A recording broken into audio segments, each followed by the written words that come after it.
नर्मदा नदी का एक वीरान टापू।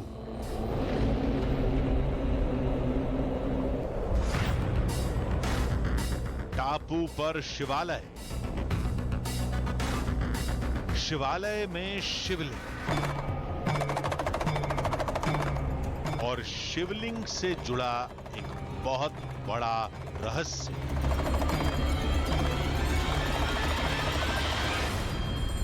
नर्मदा नदी के बीचों बीच एक टापू और उस टापू पर बना एक मंदिर, और उस मंदिर के बारे में हजारों किंवदंतियां, हजारों कहानियां। वहां पर कोई आदमी आता है जो पूजा करके चला जाता है। वहां पर अकेले कोई भी नहीं रह सकता। रात में इस मंदिर में रुकना इम्पॉसिबल है। ये मैं नहीं कह रहा, 1 2 3 4 5 और इन जैसे सैकड़ों ऐसे लोग हैं जो इन गाँव में और आसपास रहते हैं, जिन्होंने कहानियां सुनी हैं और हजारों सालों से सुनते आए हैं। तो कौन है वो जो चुपके से शिवलिंग की पूजा करके चला जाता है? दिव्यात्मा है, अदृश्य शक्ति है, तो लोग कहते हैं वो अश्वत्थामा है। दावे के मुताबिक अश्वत्थामा श्री कृष्ण के श्राप का बोझ लिए धरती पर आज भी भटक रहा है। मैं तुम्हें श्राप देता हूं अश्वत्थामा, आजीवन ऐसे सड़ते रहोगे। आधी हकीकत आधा फसाना की टीम शिवलिंग के सामने से हिलेगी भी नहीं। इस बार कोई गोप्रो कैमरा नहीं गिरेगा, किसी आहट पर हमारी तरफ से कोई हलचल नहीं होगी। फिर क्या होगा? बस आराम से बैठ जाइए और देखने के लिए तैयार हो जाइए एक चौंका देने वाला नतीजा।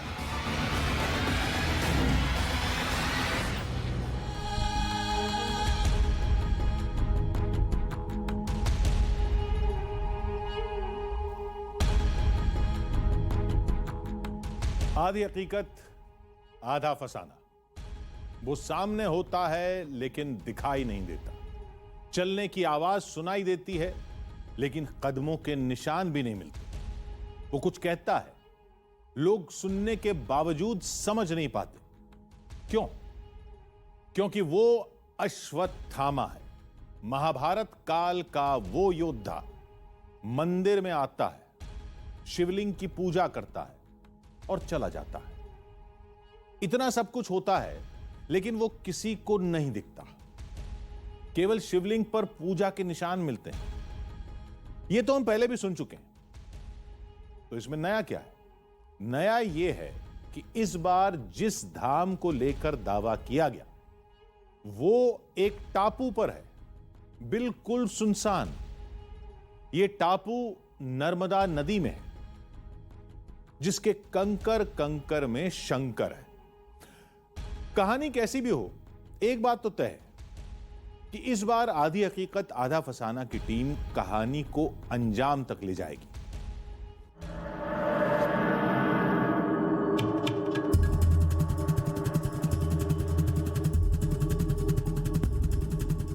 बस बहुत हो गया, अब और नहीं।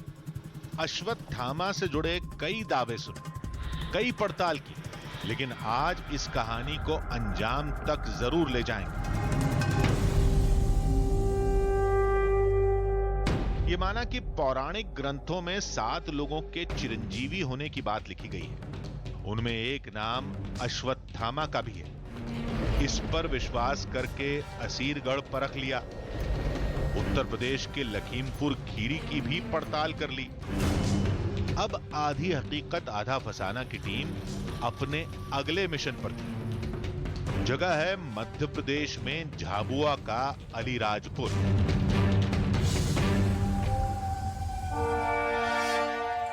ये नर्मदा है और नर्मदा उन पावन नदियों में से एक है जिसका हर कंकर शंकर बन जाता है। इस नदी में से निकलने वाले हर पत्थर को शिव की तरह पूजा जाता है। और जिस नदी को लेके इतनी ज्यादा मान्यता हो, जाहिर है उसके इर्द गिर्द किस्से कहानियां बड़ी आसानी से बन जाते हैं। अब इस नदी के बीचों बीच बने एक मंदिर को लेके लोगों की एक धारणा है। धारणा क्या है कि वहां पर पूजा करने कोई आता है। कौन?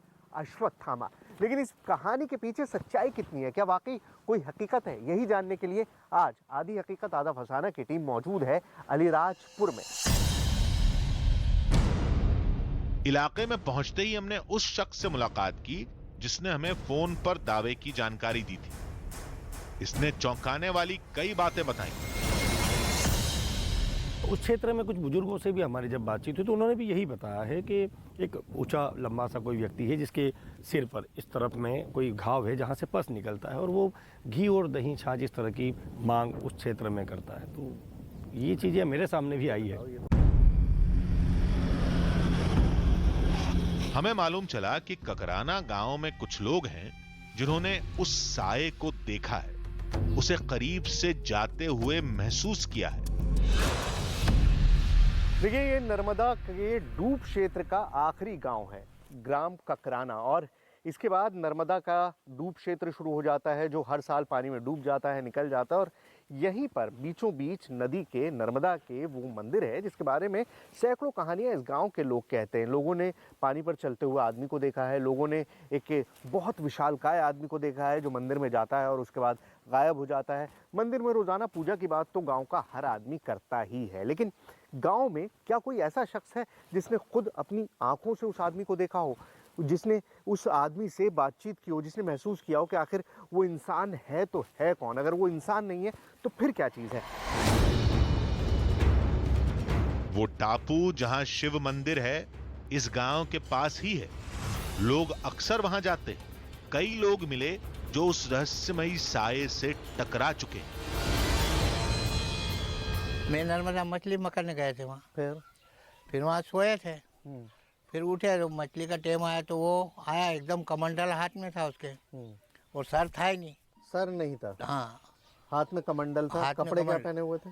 कपड़े तो ऐसे थे, खाली लंगोट लगी हुई थी। अच्छा, बस। और सर नहीं था? सर नहीं था ना, हाथ में कमंडल था। हाथ में कमंडल था, ठीक है।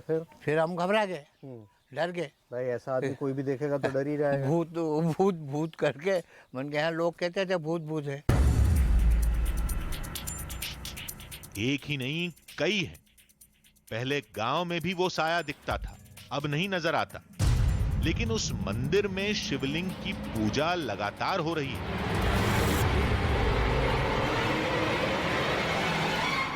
बहुत बड़ा लंबा सर का व्यक्ति, बूढ़ा, और माथे पे थोड़ा पीप जैसा बहता हुआ दिखाई देता है। मतलब ये एक कहे तो सत्य घटना भी है। हम इसे देखना चाहे तो सत्य घटना है, क्योंकि अश्वत्थामा जीवित है, ये हमारे पौराणिक कथाओं में भी मिलता है।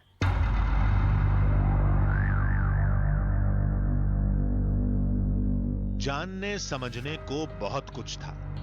पहले टापू चलते हैं, फिर कहानी को आगे बढ़ाएंगे।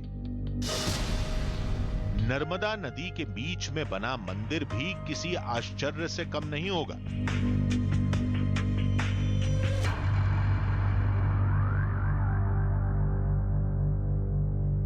अब जाने का एक ही रास्ता, उस मंदिर के चारों तरफ पानी है। आइए चलते हैं, बोट से वहां तक पहुंचने की कोशिश करते हैं और देखते हैं कि आखिर उस मंदिर में क्या खास है। लोगों की इतनी सारी मान्यताएं हैं क्यों? कुछ है भी या सिर्फ सुनी सुनाई कहानियां हैं? अश्वत्थामा की पहेली भले ही अनसुलझी रहे, आज एक बात तय है, आधी हकीकत आधा फसाना की टीम इसका फैसला करके ही रहेगी कि उस मंदिर में अश्वत्थामा आता है या नहीं। वैसे मंदिर का इलाका भी किसी पहेली से कम नहीं।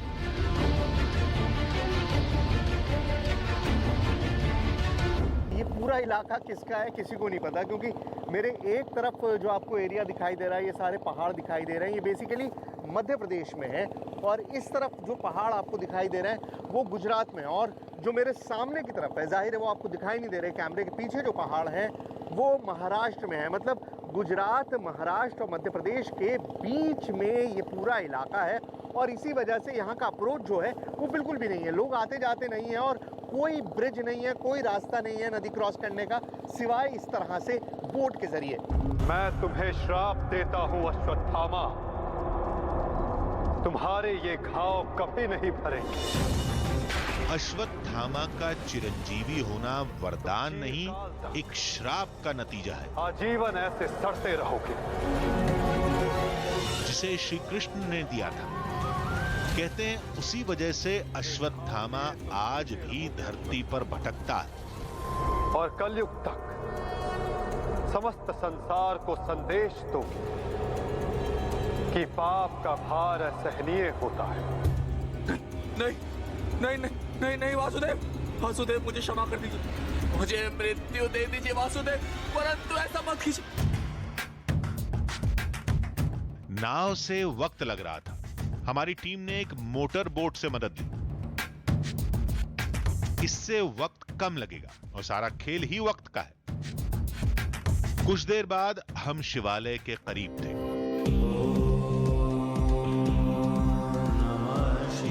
ये अद्भुत जगह थी। चारों तरफ नर्मदा नदी का जल, बीच में थोड़ी ऊंची जगह, उस पर बना मंदिर, मंदिर के अंदर शिवलिंग।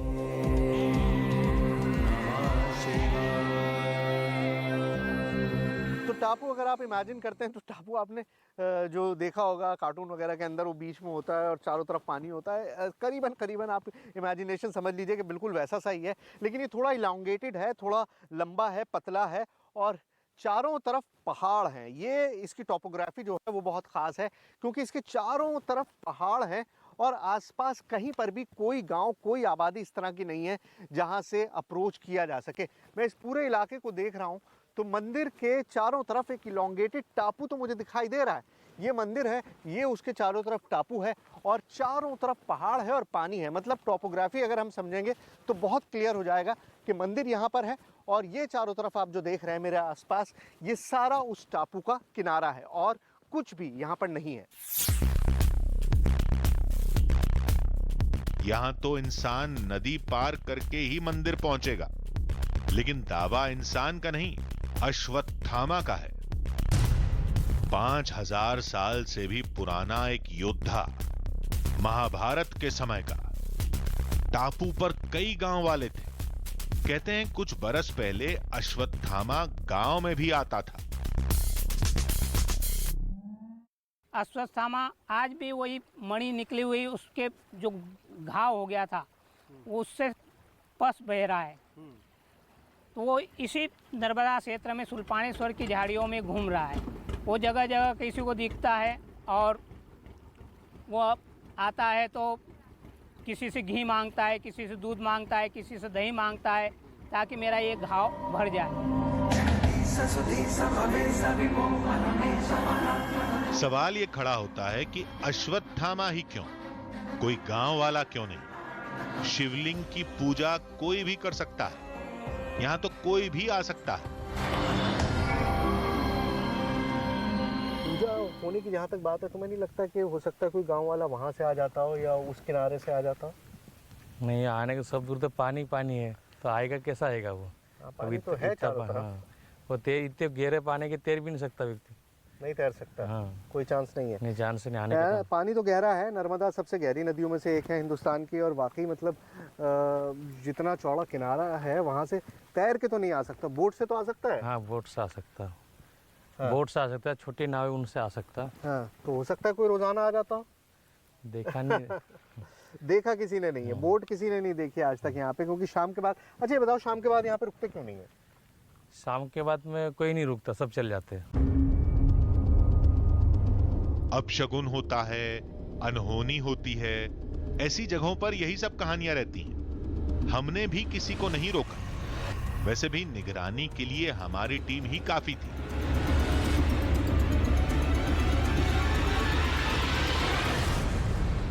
देखिए, चमत्कारी शिवलिंग की जो कहानियां हम करते हैं, जहाँ पर कोई आता है फूल चढ़ाने, पूजा करने, उसमें सबसे बड़ा चैलेंज होता है कि आप नज़र कैसे रखें। बड़ा एरिया होता है, कई सारे रास्ते होते हैं और उन सब पे नज़र रखना बड़ा मुश्किल काम होता है। लेकिन यहाँ पर काम बड़ा आसान है।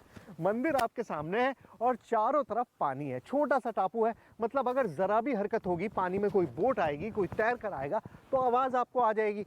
कोई आता हुआ दिखेगा, अंधेरा भी होगा तब भी उसके बावजूद पानी में हलचल तो नज़र आएगी ही। यानी बहुत आसान है नज़र रखना। अगर यहाँ पर कोई आएगा तो मेरी नज़रों से नहीं छुप पाएगा, क्योंकि चारों तरफ पानी है, पानी ही पानी है। पानी में से तैर के आएगा, बोट से आएगा, जैसे भी आएगा, इस मंदिर तक जो भी पहुँचेगा उसको हम आज देख ही लेंगे।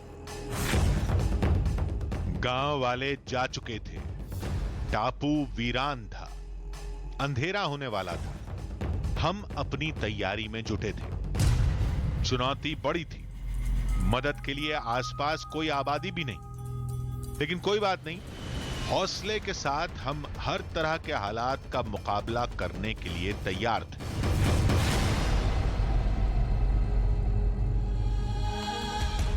आधी हकीकत आधा फसाना। अश्वत्थामा की पड़ताल हम पहले भी कर चुके हैं। हर बार मंदिर किसी गांव या जंगल में होता था, लेकिन इस बार मामला पहले से काफी अलग था। हमारी टीम एक टापू पर थी जो करीब 600 मीटर के दायरे में फैला था। टापू में जो भी आएगा उसे नदी पार करनी पड़ेगी। मंदिर भी बिल्कुल छोटा था। शिवलिंग भी हमेशा नजरों के सामने था। अब रात में जो भी होगा सब आंखों से दिखेगा। हम पूरी तैयारी करके टापू पर डट गए। देखते हैं क्या होता है।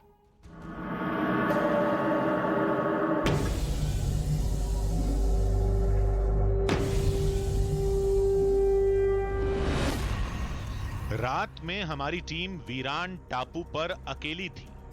चारों तरफ अंधेरा था।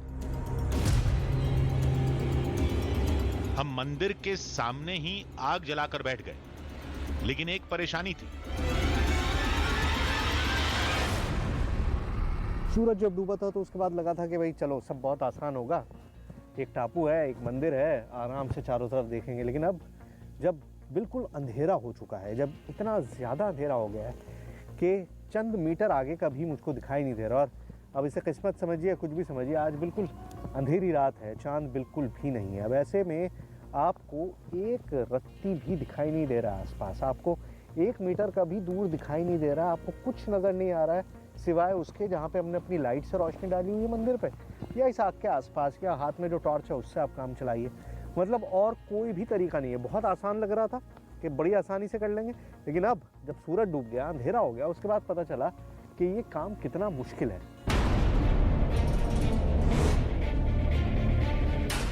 अंधेरा घना था, लेकिन मंदिर पर लाइट लगी थी। अगर कुछ हुआ तो साफ दिखेगा। हमने एक कैमरा भी लगा रखा था। देखिए इस वक्त मेरे सामने 2 कैमरे हैं। एक ये वाला कैमरा है जिससे आपको दिखाई दे रहा होगा, और एक ये गोप्रो कैमरा है। अब आपने देखा होगा हमने पहले भी हर बार जब इस तरह की हम कोई इन्वेस्टिगेशन करते हैं तो गोप्रो कैमरा रख देते हैं, लेकिन अचानक वो गिर जाता है या उसके साथ कोई हादसा हो जाता है। आज मैं कोशिश ये कर रहा हूँ कि गोप्रो के साथ कोई हादसा ना हो, ताकि इस मंदिर में अगर कोई एक्टिविटी हो तो वो हमको दिखाई दे। अब गोप्रो कैमरा मैंने यहाँ पर रख दिया है, ये बिल्कुल सामने है।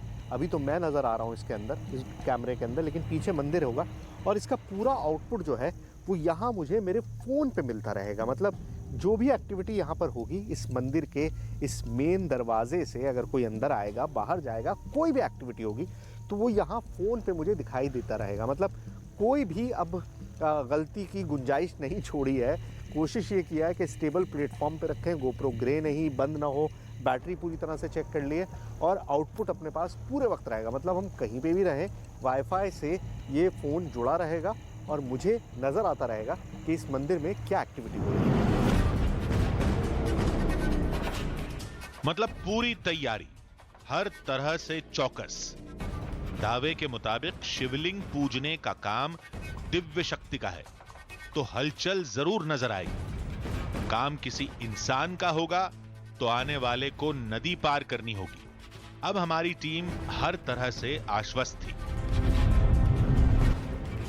अंधेरा है तो आपको कुछ नज़र तो आ नहीं रहा है, लेकिन इस अंधेरे के साथ साथ एक एडवांटेज ये है कि बहुत गहरा सन्नाटा भी है। मतलब पानी में अगर एक पत्थर भी मैं डालूंगा तो उसकी आवाज़ आएगी, तो जाहिर बात है अगर कोई बोट आएगी तो उसके चप्पू चलेंगे, या मोटर बोट होगी तो उसकी मोटर चलेगी, तो आवाज़ बोट की तो आपको बड़ी आसानी से आ जाएगी और डायरेक्शन का अंदाज़ा भी हो जाएगा। जब आपकी आंखें काम नहीं कर रही होती ना तो कान काम कर रहे होते हैं। इस वक्त आवाज़ का जो सेंस है ना वो बहुत ज़्यादा तेज़ है। पता चल रहा है कि अगर इधर से आहट आ रही है तो कहाँ से आ रही है, अगर इधर से आहट आ रही है तो कहाँ से आ रही है।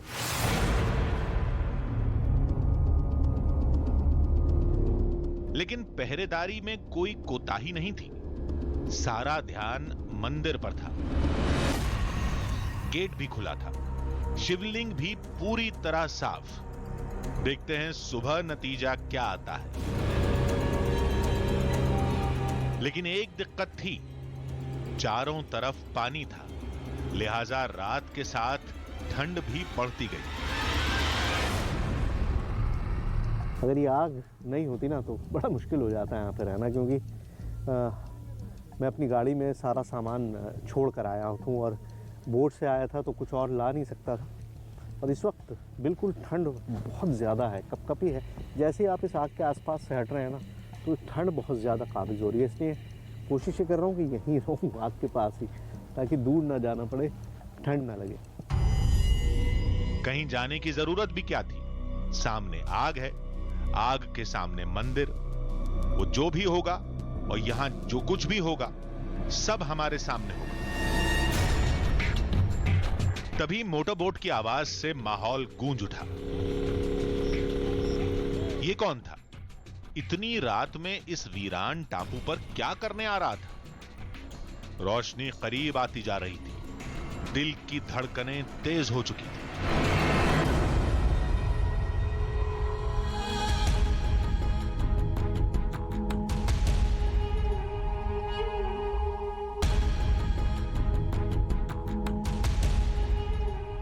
ये कौन था जो इतनी रात में टापू पर आ रहा था?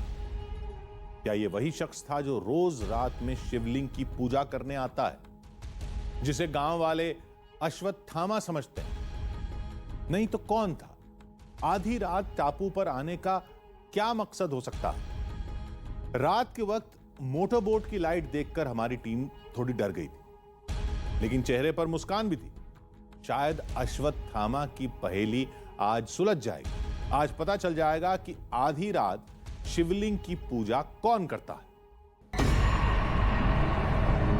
मोटरबोट की रोशनी बिल्कुल करीब आ गई। किनारे लगने के बाद उससे एक शख्स उतरा। एक के बाद एक कई लोग उतरे। समझ में नहीं आया। हम थोड़ा और करीब पहुंचे।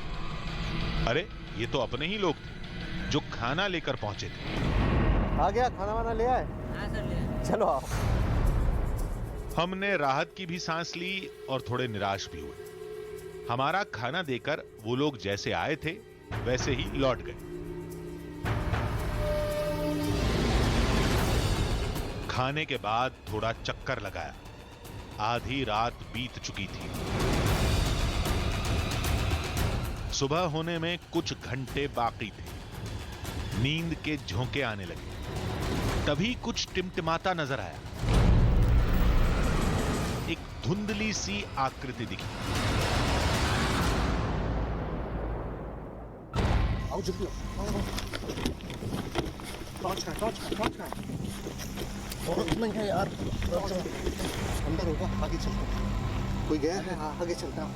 नहीं भाई, कहाँ जाओगे? वहाँ कहाँ अंधेरे में जाओगे? अरे पानी ही तो है, उसके आगे कोई रास्ता थोड़ी है, कहीं ना कहीं तो कोई होगा ही। आओ यार, मत रुको अब। आओ। लेकिन कोई दिखा नहीं। पता नहीं कोई था भी या नहीं। नींद की वजह से कोई भ्रम तो नहीं हुआ? यह पक्का करना जरूरी था। आइए जरा मंदिर में आइए, देखें कि पूजा हुई है नहीं हुई। आओ जल्दी आओ।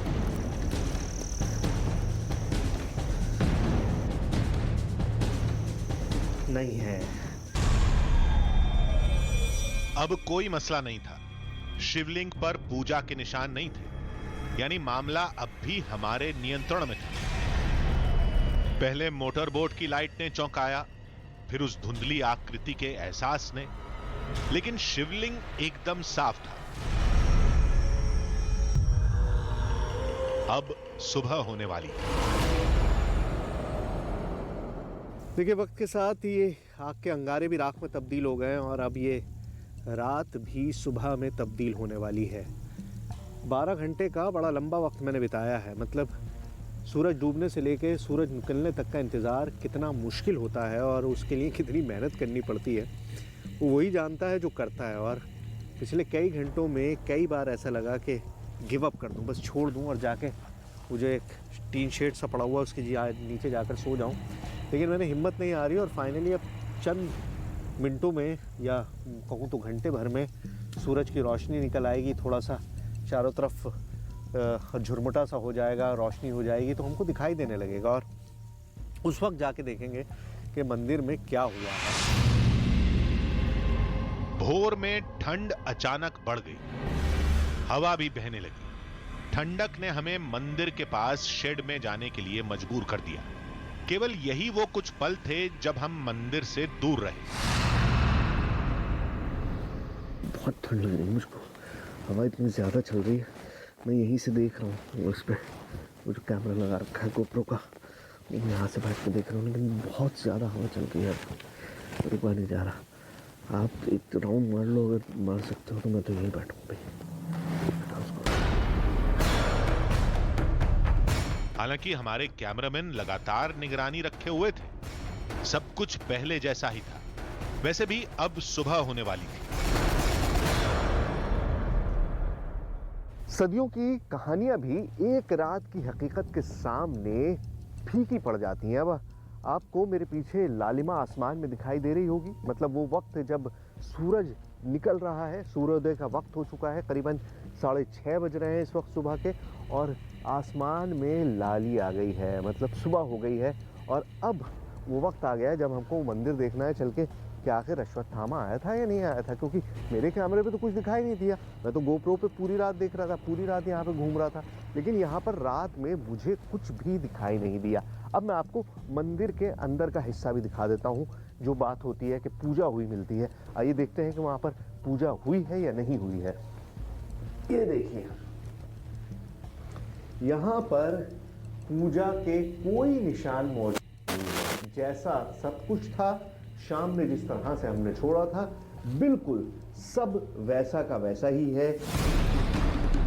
दावा रोज अश्वत्थामा के आने का था, शिवलिंग की पूजा का था, लेकिन आज शिवलिंग तो जस का तस था। कोई पूजा नहीं, कोई निशान नहीं। सदियों की कहानी थी, अश्वत्थामा आते हैं पूजा करते हैं, अश्वत्थामा आते हैं पूजा करते हैं। हमने पूरी रात बिता दी, और पूरी रात से मतलब रात के अंधेरे से लेकर अब सुबह की रोशनी तक का नज़ारा मैंने आपको दिखा दिया, और सारी चीज़ें आपके सामने बिल्कुल उसी तरह से पेश कर दी जिस तरह से मैंने देखी। मैंने यहाँ पर पूरी रात बिताई, पूरा दिन बिताया, कहानियाँ सुनी, लेकिन उन कहानियों की हकीकत क्या है आपके सामने है। इस वक्त मेरे पीछे जो आपको रोशनी दिखाई दे रही है वो एक तरह से सच की रोशनी है कि कहानियाँ थी जो इतने सालों से एसोसिएटेड थी। सेक्लूटेड जगह पर है, एक अलग थलग जगह पर है, कोई आता जाता नहीं, और शायद इसीलिए ये सारी कहानियाँ डेवलप हो गई। हमारी पड़ताल का नतीजा गांव वालों की कहानी से अलग निकला। गांव वालों ने कई कहानियां भी सुनाई थी। रात में अश्वत्थामा आता है, शिवलिंग की पूजा करता है, जिसका सबूत है शिवलिंग पर पूजा के निशान। रात भर कड़े पहरे के बाद हमें कोई निशान नहीं मिला। कहानी बहुत अच्छी है। साइंटिफिकली एक ही लाइफ फॉर्म है, अमीबा, जो बायोलॉजिकली अजर अमर है, वो कभी मरता नहीं है। उसके सिवा जो भी जिसके पास ये बायोलॉजिकल शरीर है वो अजर अमर नहीं हो सकता। आपकी कहानी किससे भी कुछ भी हो, लेकिन पॉसिबल नहीं है। ये किसी की आस्था पर चोट नहीं, हकीकत है। ये नदी पवित्र है। ये शिवालय देश के बाकी मंदिरों की तरह पावन है।